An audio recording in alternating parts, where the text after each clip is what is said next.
Good morning, YouTube. It's your boy Humble Warrior back at you with another video.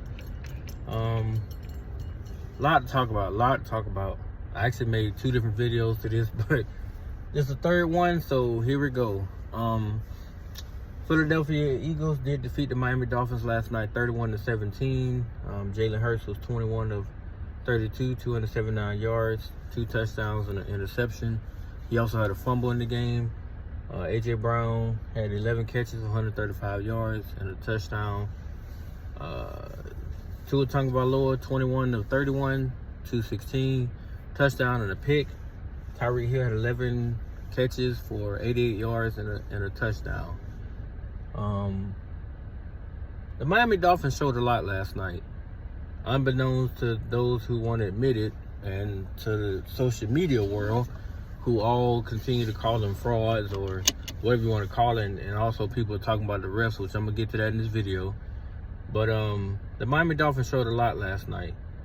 For one, they showed they actually can play with, as they say, the big boys. They showed that they're more than just a team that put up points against lesser inferior opponents.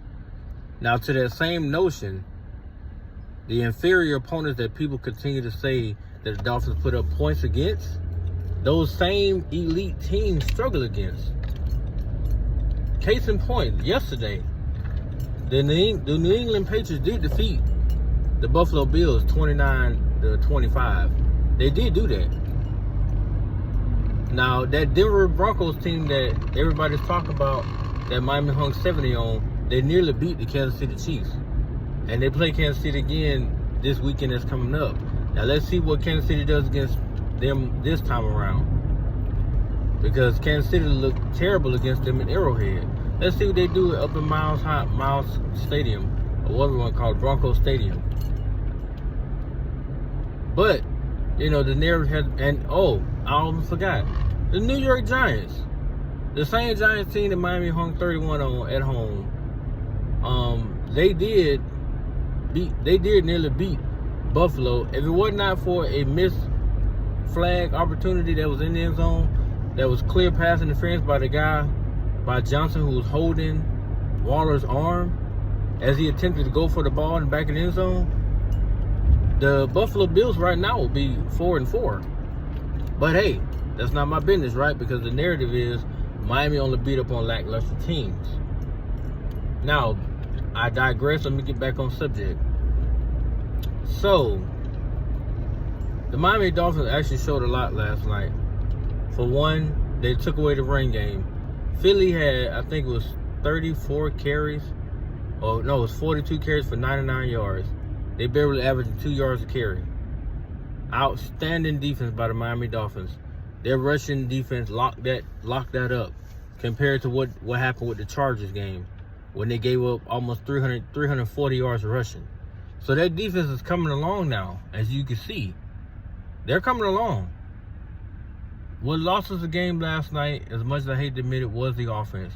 But it wasn't all the offense's fault. That defensive front for Philly is legit. But if you see that the running game is not working right away, then you switch it up a little bit.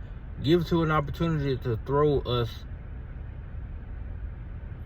into a rhythm into the game, which is what they were trying to. I think they were trying to get super cute with gadget plays and in the rounds and stuff like that, which is cool. But sometimes you gotta get outside of the box and understand that if you get space or if you get openings, which Philly had a lot of holes in their defense. They had a lot of them, and Miami started exposing those holes, because a couple of those throws Tua was throwing, through, it was right into an empty hole where Tyreek ran right into that hole as Tua already released the ball. So Philly has much they can work on, but once again, I digress. The referees, that game was ridiculous. Miami Dolphins had 10 penalties for 70 yards, and Philly had 0 for 0. I don't know how the hell you go an entire game without a penalty when there was clear and obvious calls that should have been made in that game. But hey, once again, the other 2 videos I said it. the league was out for the Dolphins big time, and it showed. Because there's no way that they should be able to do what they did to us in all retrospect, because this nigga is a fucking idiot. There's no way they should be able to do what they did to us and not get no calls for it.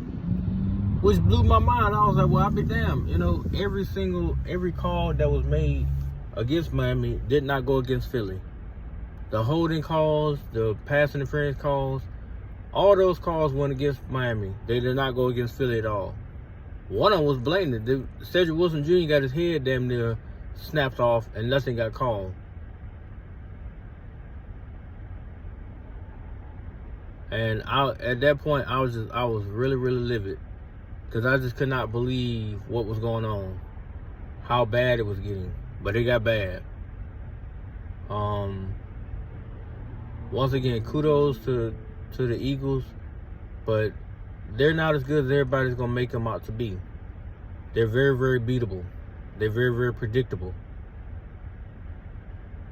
They have the same formula that's gotten them the victories they have. But if you challenge Philly in the right way, you're going to beat Philly. Miami just needed one or two players to go in their favor, and they beat Philadelphia.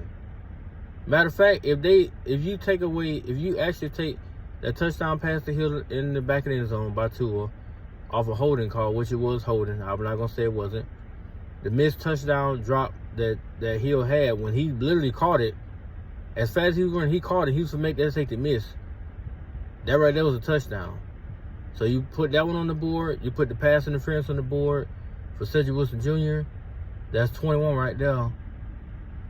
And you give, I think it's one or two more calls. Oh, Miami beats them. It's like 38-31 or 41-31. They beat them by 10. But hey, it didn't happen. Like I said, kudos to them for doing what they had to do.